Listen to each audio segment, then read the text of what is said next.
पत्नी को दूसरों के सामने बेइज्जत करके कौन सा सम्मान मिल जाता है।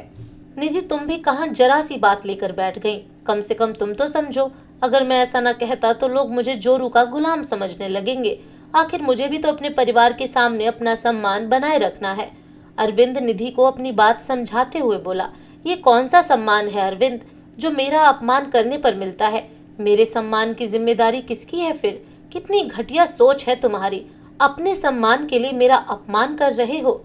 निधि अरविंद की बात का जवाब देते हुए बोली, यार तुम औरतों की यही तो समस्या है, छोटी सी बात को रबड़ की तरह खींचकर लंबा कर देती हो। ऐसा क्या कह दिया मैंने, सिर्फ इतना ही तो कहा था कि बिना मेरी इजाजत घर के बाहर कदम नहीं रखोगी। पति होने के नाते क्या मैं तुमसे इतना सा नहीं कह सकता। अरविंद अपनी बात को सही ठहराते हुए बोला, अच्छा सिर्फ इतना ही कहा था। निधि ने प्रश्न भरी नजरों से अरविंद की तरफ देखा, पर निधि को जवाब देने की जगह वो दूसरी तरफ मुंह करके सो गया। इस बार अरविंद निधि को जवाब देने के मूड में नहीं था, क्योंकि वो जानता था कि वो गलत है। लेकिन निधि, उसकी आंखों से तो नींद कोसों दूर थी। कितनी बुरी तरह से लताड़ा था अरविंद ने उसे, जैसे उसका कोई अस्तित्व ही ना हो। अपनी माँ और अपने बड़े भाई के सामने अपनी टेक दिखाने के लिए किस तरह से उससे बात कर रहा था। एक पल भी नहीं लगाया कहने में कि अगर बाहर कदम भी रखा तो तुम्हारी टांगे तोड़कर रख दूंगा। भला कोई इस तरह अपनी पत्नी से बात करता है। अब समझ में आ रहा था कि इस घर में उसकी जेठानी जानकी क्यों दबी दबी सी रहती है। बात सिर्फ इतनी सी थी कि शाम को जेठानी जानकी और निधि रसोई में काम कर रही थी। उस समय जानकी की 3 साल की बेटी राशि बाहर बरामदे में खेल रही थी। सासू माँ भी वहीं बैठकर अपनी आस पड़ोस की महिला मंडली के साथ पंचायत कर रही थी। अचानक खेलते खेलते राशि बरामदे में बनी हुई सीढ़ियों पर से नीचे गिर गई। हालांकि सीढ़ी 2 ही थी, लेकिन नीचे रखे गमले से उसका सिर टकरा गया और उसके सिर पर चोट लग गई। इस कारण राशि जोर जोर से रोने लगी, लेकिन सासू माँ से ये भी नहीं हुआ कि जाकर उस बच्ची को उठा तो ले। जब तक जानकी दौड़कर बाहर आई तो देखा कि राशि के सिर से खून बहने लगा है। ये देखकर जानकी ने अपने पल्लू से उसके सिर को दबाया ताकि खून बहना बंद हो। तब तक निधि भी बाहर आ गई, लेकिन तभी सासू माँ बोली, अरे कुछ नहीं हुआ है, जो दोनों की दोनों काम छोड़कर बाहर आ गई हो। ये देखकर जानकी तो कुछ ना बोली, पर उसकी आंखों में आते आंसू बहुत कुछ बोल गए। ये निधि से बर्दाश्त नहीं हुआ। वो तो शुरू से ही बागी स्वभाव की रही थी। वो बोली, अम्मा जी, राशि को कितनी चोट लगी है, देखिए खून भी बह रहा है, उसे अस्पताल लेकर चलिए। अरे कुछ ना हुआ है इसे, लड़की जात है, इस छोटी मोटी चोट से कुछ नहीं होता। लड़कियां तो पल जाती हैं, थोड़ा सा नारियल का तेल लगा दे, सब सही हो जाएगा। कहकर अम्मा जी अपनी महिला मंडली से फिर बातें करने लगी। लेकिन निधि से ये बर्दाश्त नहीं हुआ कि अपनी ही पोती को रोता देखकर उनका दिल नहीं पसीज रहा, जबकि उसका खून तो रुकने का नाम ही नहीं ले रहा। और ये तो सिर की चोट अलग है। वो आनन फानन में अंदर कमरे में गई, अपनी अलमारी से कुछ पैसे निकाले और बाहर आकर जानकी की गोद से राशि को ले लिया और पैदल ही नुक्कड़ की तरफ चल दी। नुक्कड़ पर पहुंचकर वहां से ऑटो कर राशि को अस्पताल लेकर गई और उसकी मरहम पट्टी करवाई। लेकिन इधर सासू माँ गुस्से में भर चुकी थी। उन्हें बिल्कुल अच्छा नहीं लगा कि उनकी सखियों के सामने उनकी बहू ने उनकी बात काट दी और अपनी मनमानी करती हुई घर के बाहर निकल गई। जब तक निधि राशि का इलाज करवाकर वापस आई, तब तक अरविंद और उसके बड़े भैया सुरेंद्र घर आ चुके थे और सासू माँ ने उन्हें हर बात नमक मिर्च मसाले के साथ परोसी थी। जैसे ही निधि राशि को लेकर घर में घुसी, वैसे ही अरविंद ने उस पर चिल्लाना शुरू कर दिया। तुम्हारी हिम्मत कैसे हुई अम्मा की इजाजत के बगैर घर के बाहर जाने की? थोड़ा सा इंतजार नहीं कर सकती थी, जो अकेली ही घर से बाहर निकल गई? हम लोग आ ही तो रहे थे घर पर। उसकी बात सुनकर निधि एक पल के लिए तो हैरान रह गई। तब तक जानकी भाभी आकर राशि को उसकी गोद से ले गई। फिर वो अरविंद से बोली, राशि के सिर में चोट लगी थी, वो दर्द के मारे तड़प रही थी। ऐसे में क्या तुम लोगों का इंतजार करती रहती मैं? कितना खून तो बह चुका था उसका। अरे थोड़ी देर में कुछ ना होता उसे, जो मेरे मना करने के बावजूद घर के बाहर निकल गई। इतनी औरतों के सामने बेइज्जती कर दी मेरी।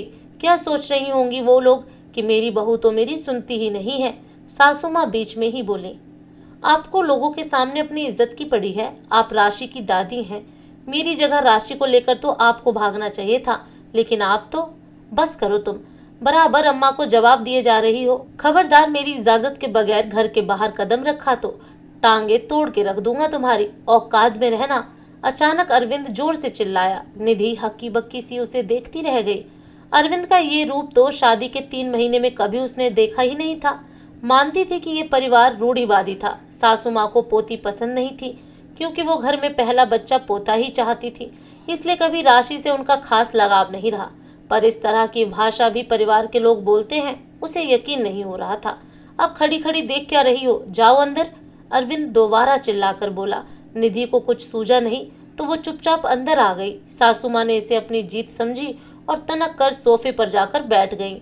अब निधि ने इस बारे में अरविंद से कमरे में बात की तो अरविंद का जवाब सुनकर वो हैरान रह गई। मतलब उसका अपमान करके अरविंद को घर में बड़ा सम्मान मिल रहा था।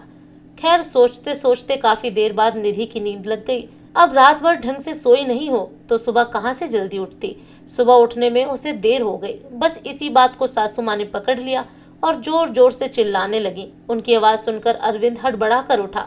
निधि को पास में सोता देखकर उसे झकझोर कर उठा दिया। अरे जल्दी उठो, अभी तक सो रही हो। निधि हड़बड़ा कर उठी और फटाफट कमरे के बाहर निकली।